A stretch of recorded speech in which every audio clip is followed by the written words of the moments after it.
Following the trend of taking subcompact crossover SUVs more seriously, Nissan grew the Kicks for the second generation. For 2025, the Kicks has more space inside, more ground clearance outside, and all-wheel drive as an option. Let's take a closer look. Looking at the Kicks from the front, this is definitely a better looking car than the first generation, at least in my opinion. It's more squared off, more rugged, and it has some cool features. We have the main beam headlights right here, but then we have additional running lamps right here that kind of bake into the front grille, which has these nice 3 horizontal slots that go across the grille.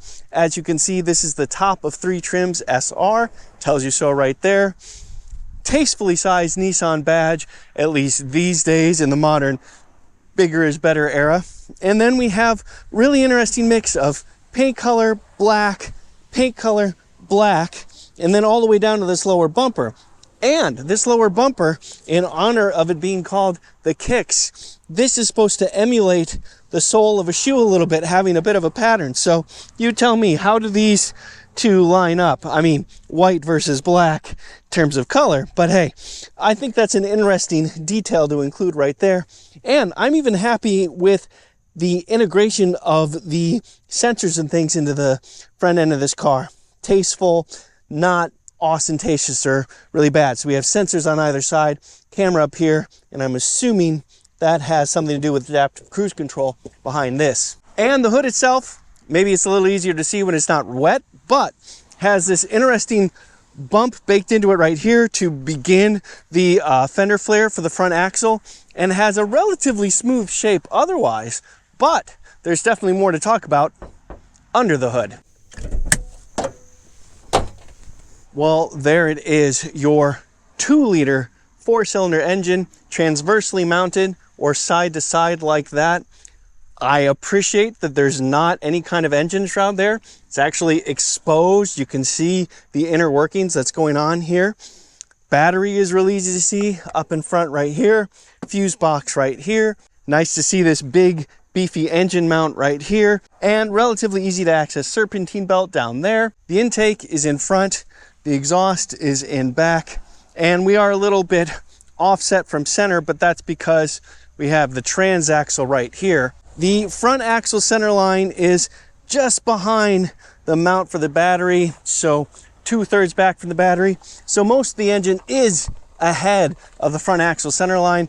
This is going to be a fairly front heavy car, but my test car is all-wheel drive, so that does offset that a little bit. This used to be a 1.6 liter engine, so we're going up from 1.6 to 2 liters, and we get 141 horsepower and 140 pound-feet of torque as a result. A nice bump in both categories. And yeah, for a vehicle this size, this is a perfectly adequate engine. And finally, windshield washer fluid is on the passenger side, easy to get to right here. Looking at the car in profile, you can see that it is still basically the same shape as the first generation Kicks. However, this is a fair amount larger than the first generation Kicks, and it does have more ground clearance. It is now 8.4 inches of ground clearance. That's up from 7 inches from the first generation model. This particular Kicks is painted in deep blue pearl, and it's a perfectly lovely color. And yeah, I think it's a nice, reasonable shape. Nissan did a good job to give you little bits of contrast in different places. We have this nice polished metal for the top window trim right here, but then black for the bottom trim right here. We have 2 colors for the side view mirror colors, body color on top, black on the bottom. We have a gloss black for the B-pillar, and then we have more polished metal for the roof rails right here. Then we have more of this black and then polished metal look down here at the cowl, and then more of that tread pattern kind of shape for the lower cowl right here. It's just a lot of nice little details that add just a little something extra. One nice little bit right here, the base of the side view mirror right here says Kicks on it. That's nice. Here, let me show you closer up. We also have this nice character line that starts right at the back of the headlamps, runs right under the side view mirrors, above the door handles, and into the rear fender flare right here. And the rear fender flare is nicely incorporated into the rear of the body. I think that's a nice touch. I could do without the black plastic that is at the base of the fender flares, but otherwise, I think it's generally a nice shape and a nice design. I will go ahead and put the dimensions up on the screen so you can check that out right now, and let you know that I have a lot more information in the description. Because this is the top SR trim, we get 19-inch aluminum wheels to look at. The base S trim does get a 16-inch steel wheel. The base SV wheel is a 17-inch steel wheel. But if you get an all-wheel drive SV, that becomes an aluminum wheel, and the 19s for the SR are aluminum as well. However, this is not the stock Nissan Kicks 19-inch aluminum wheel. This is the aftermarket Nissan Kicks aluminum wheel, and I believe it costs around $600 extra. I'll show you a picture of the stock aluminum wheel right now so you can see what that is. And yes, this is a square setup.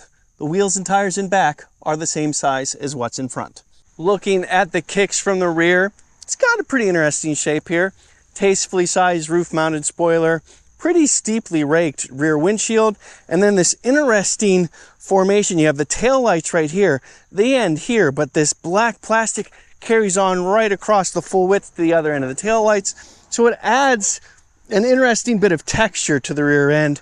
And you do come out and almost have like a secondary ledge right here, I think you could say, and then license plate cover, and then you come down to the bumper, comes out a few inches, and then again we have more of the body color, windshield, black, body color, black plastic, body color, all the way down to the bumper.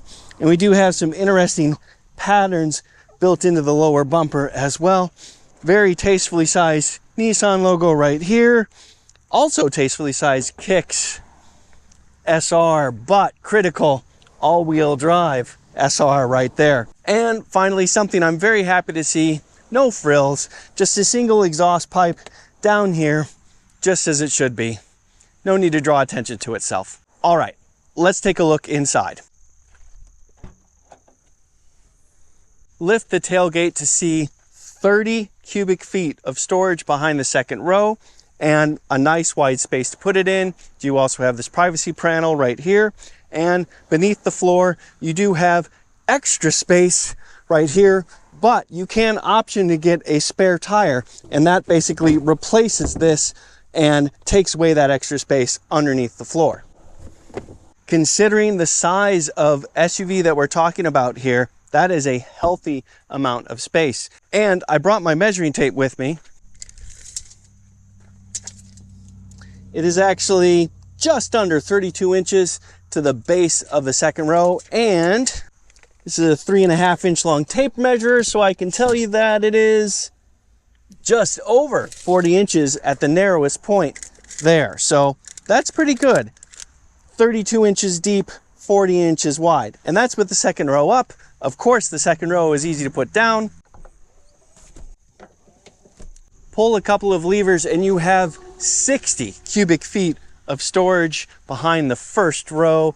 And take the privacy panel off to see how much space that is. And let me get my tape measure again. That gets you more than 5 feet, 63 inches to the back of the front row, and then still just over 40 inches across. So that is a healthy amount of space. And I do think it would be a tiny touch on the tight side. I don't have it with me, but I do bet my bike would fit. Either way, for an SUV this size, that's a good amount of space. All right, let's check out that second row. Because the Nissan Kicks is bigger, there is more space inside, and that definitely includes the second row. And even from just looking at it, you can see it looks reasonably spacious considering its size. Because this is an SR trim, we have this nice red cross stitching right here. We do also have some nice materials on the door, this nice little finished look right here next to the power window button right there. And you can see from here that we actually have the premium package, which gives us the optional Bose stereo system. I am 5 feet 11 inches tall, and as you can see, I've got a good 2 or 3 inches of knee room right there. I do also have headroom despite this panoramic moonroof right here, also part of the premium package. And the seat bottoms are pretty high, so I have pretty darn decent thigh support. Put all that together, I have less than a 90-degree bend in my knees. It's actually pretty comfortable back here. I do also have 2 USB Type-C ports right here, comfortable seats, and a center armrest with cup holders. So yeah, it's actually pretty darn comfortable back here. Adults could be in the second row, no problem. But let's go to the front. We do, of course, have more space in the front as well, and continued use of that red cross stitching right here, usual controls on the door, and manual operating controls on the seat. You do have 4 seat height and seat back, so it's okay. We do have a couple of controls to the left of the steering wheel, included heated steering wheel. That's a nice touch. And here's another look at the seats themselves with a nice red pattern and that red cross stitching I mentioned. You can manually adjust the tilt and telescope of the steering wheel right here. The steering wheel is actually a pretty small diameter, and it has a flat bottom right here and is a pretty darn decently fat rim to hold on to. And we do have cruise control options on the right, media control options on the left. No paddle shifters here, but it is a CVT, continuously variable transmission, so no gears to change into anyway. Because this is the top SR trim, we have a 12.3-inch digital instrument cluster and a second 12.3-inch center display. The middle of the road SV trim gets this center display, but a 7-inch digital instrument cluster, and the base S trim gets 7-inch screens for both. Push button start is right here. There is the 12.3-inch instrument cluster lit up, and there is the 12.3-inch center display lit up. And this center display does also include wireless Apple CarPlay and wireless Android Auto. If you have the 7-inch screen in the base S, you still get Apple CarPlay and Android Auto, but it is wired. This is a single zone climate control system right here. The SV and SR trims also get this wireless smartphone charger right here, and we do also have 2 more USB Type-C ports right there, an electric parking brake, pretty standard looking Prindle, and our drive mode switch right there. Behind that we have 2 nice and deep cup holders, and it gets narrower as it goes down. And behind that we do have another smaller bit of storage right there with the key and some USB cables in it at the moment. Looking up, we do have a sunglasses holder, a couple of lights, and here are the controls for the panoramic moonroof right here. And even for the kicks, I was impressed to see that we do have an electric privacy panel right there. It's lovely. It's also part of the $1,950 premium package. That premium package also adds these heated seats right here and the Bose audio system. It also adds the heated steering wheel and remote engine start on the key fob as well. Not to mention a couple other bits and bobs. All right, let's talk drive modes. You have a few. Get through them right here. You have Sport, Standard, Eco, and Snow modes. Now the Snow mode is only available if you have all-wheel drive, but since we do, we have the Snow mode. Well, there you have it. The second generation 2025 Nissan Kicks. It's bigger, and I have to be frank, it's also a whole lot better. I'm Robin Warner. Thank you very much for watching.